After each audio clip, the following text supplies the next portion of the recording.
Imaginez que vous marchez dans la rue et qu'une personne vous salue. Cette personne semble heureuse de vous voir, mais vous n'êtes pas en mesure de la reconnaître. C'est ce que l'on appelle la prosopagnosie.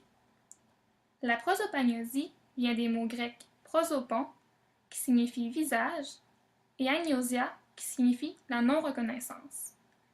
En un mot, cette pathologie est une incapacité à reconnaître, à identifier et à mémoriser les visages et se représente chez 2 à 3 de la population.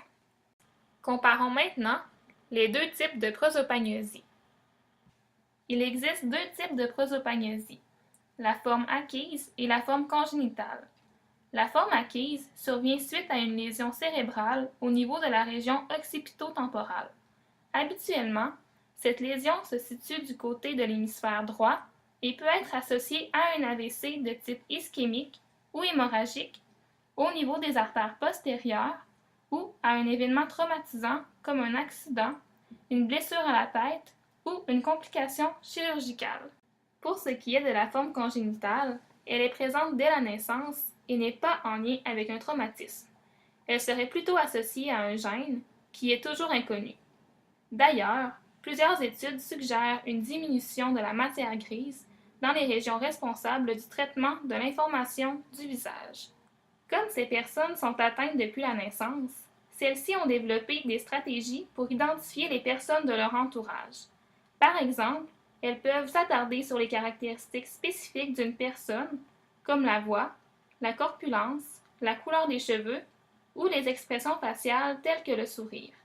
Souvent, les individus ayant la forme congénitale ne se rendent pas compte qu'ils ont une problématique puisqu'ils ont trouvé des stratégies efficaces pour fonctionner au quotidien. Alors que les personnes qui ont la forme acquise n'ont pas développé des stratégies compensatoires. Il est plus facile de diagnostiquer les personnes avec la forme acquise puisqu'il y a une différence marquante pour la reconnaissance faciale. Maintenant, parlons un peu d'histoire. La prosopagnosie acquise est la première à avoir été définie par un neurologue allemand nommé Joachim Bodamer en 1947. En effet, il a observé des déficits de reconnaissance des visages chez des soldats ayant combattu lors de la Deuxième Guerre mondiale et présentant des lésions cérébrales. Alors que la forme congénitale, quant à elle, a été documentée pour la première fois en 1976 par Helen McComachi, une neurologue anglaise. Elle suggérait d'ailleurs une association entre cette forme de prosopagnosie et une composante héréditaire qui n'est pas encore clairement définie à ce jour. Les symptômes. Plusieurs symptômes peuvent être présents chez les personnes atteintes de prosopagnosie, qu'elles soient congénitales ou acquises. Par exemple, on retrouve de la difficulté à reconnaître les visages, qu'ils soient familiers ou non. Dans les formes les plus sévères, certaines personnes ne sont même pas en mesure de se reconnaître dans un miroir ou dans une photo. On retrouve aussi une difficulté à mémoriser les visages. Par contre, il est important de mentionner qu'une personne souffrant de prosopagnosie n'a pas nécessairement de difficulté à reconnaître les objets. De plus, cette maladie n'est pas associée à une déficience intellectuelle ou à un trouble psychiatrique. Finalement, la reconnaissance des visages nécessite une vision holistique du faciès. Un prosopagnosique est capable de distinguer chaque détail d'un visage, mais n'a pas une vision d'ensemble qui lui permettrait d'individualiser les personnes. Pour vous mettre en contexte, observez maintenant cette image et essayez de reconnaître le visage de cette personne. Pour vous aider, c'est une personnalité américaine connue.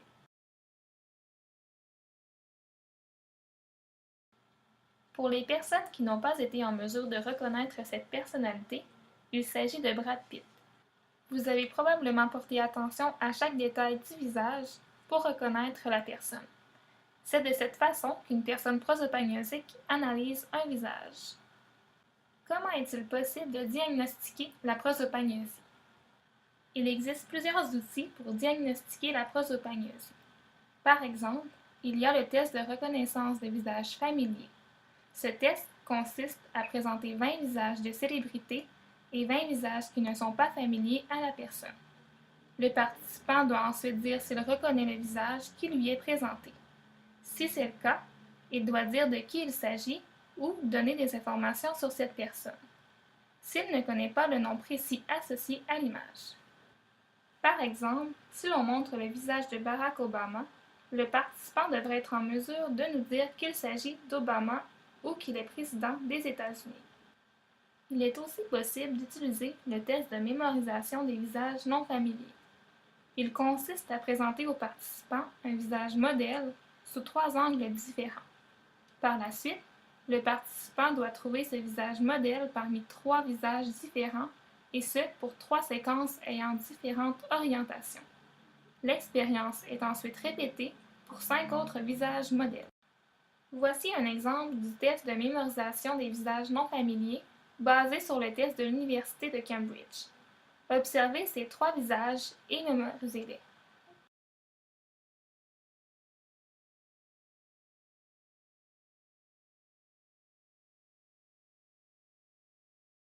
Parmi ces visages, lequel avez-vous vu précédemment? Pour vous, il a probablement été facile de reconnaître lequel des visages vous aviez vu. Par contre, pour une personne prosopagnosique, cette tâche peut s'avérer difficile.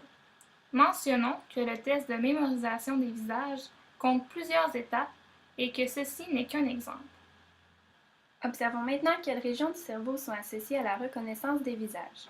Il y a d'abord le lobe occipital, situé à la région postérieure du cerveau, qui reçoit l'information visuelle. Ce dernier envoie par la suite l'information à diverses régions du cerveau, dépendamment de l'information traitée. Dans le cas du traitement de l'information faciale, l'information est envoyée au lobe temporal, plus spécifiquement l'aire fusiforme du visage qui constitue une partie du gyrus fusiforme au niveau de la jonction des lobes temporaux et occipitaux. Une lésion cérébrale de ces régions, en particulier l'aire fusiforme des visages, peut entraîner une prosopagnosie. Il a été prouvé que dans cette région du cerveau, la réponse au visage est 2 fois plus élevée qu'à la présentation d'un objet. Cette région du lobe temporal joue un rôle crucial dans la représentation holistique de la reconnaissance et de l'identification du faciès. Il est aussi reconnu que l'hémisphère droit est la région du cerveau où l'information faciale est principalement traitée. Toutefois, l'hémisphère gauche peut aussi être impliqué, alors une lésion unilatérale peut occasionner la prosopagnosie. Les conséquences au quotidien. Analysons maintenant les conséquences dans le quotidien d'une personne prosopagnosique selon le système personne, occupation, environnement. Tout d'abord, au niveau de la personne, le fait de ne jamais reconnaître les gens peut être anxiogène pour les personnes prosopagnosiques. Il peut être stressant pour eux de fréquenter des endroits publics par peur de rencontrer quelqu'un et de ne pas reconnaître cette personne. Les prosopagnosiques peuvent aussi présenter une diminution de l'estime de soi et un sentiment de culpabilité lorsqu'ils n'arrivent pas à reconnaître une personne. Finalement, avant d'obtenir un diagnostic, elles peuvent souffrir d'incompréhension face à leurs difficultés. Ensuite, au niveau de l'environnement, cela peut causer de l'isolement social. En effet, les personnes atteintes n'ont pas tendance à vouloir entrer en contact avec de nouvelles personnes car ils ont de la difficulté à les reconnaître. Imaginez-vous rencontrer une personne pour la 5e fois sans que celle-ci ne puisse vous reconnaître. Cela peut être frustrant autant pour la personne prosopagnosique que pour la personne avec qui elle interagit. De plus, il peut être difficile pour les proches et les collègues de travail de comprendre les difficultés de la personne atteinte. Finalement, au niveau de l'occupation, la prosopagnosie peut amener une diminution de la participation occupationnelle chez la personne.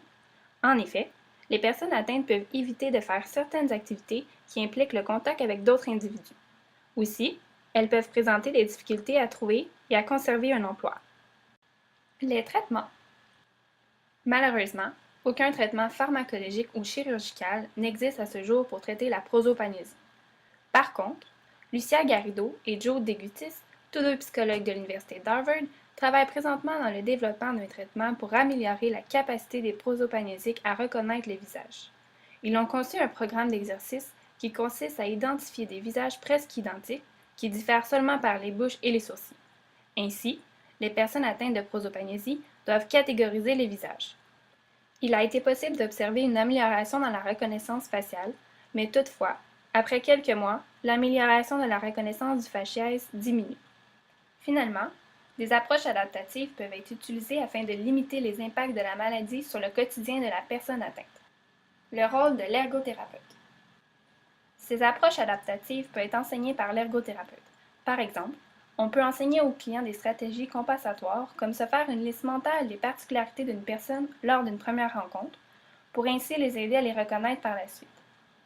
On pourrait aussi proposer aux clients d'avoir des photos de ses proches, sous différents angles, identifier ces photos avec leur nom.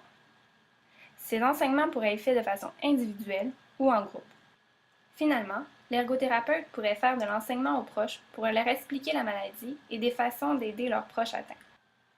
En conclusion, la prosopagnosie est une maladie qui est encore peu connue par les professionnels de la santé, mais plusieurs recherches ont présentement lieu afin de trouver des traitements dans le but de mieux comprendre les causes de cette maladie et identifier le gène associé à la prosopagnosie congénitale pour ainsi diminuer les impacts dans la vie quotidienne de ces individus.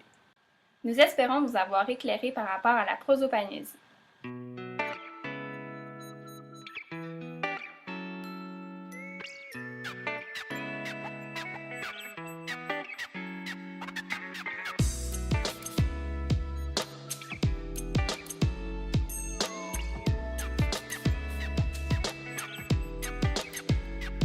Created using Powtoon.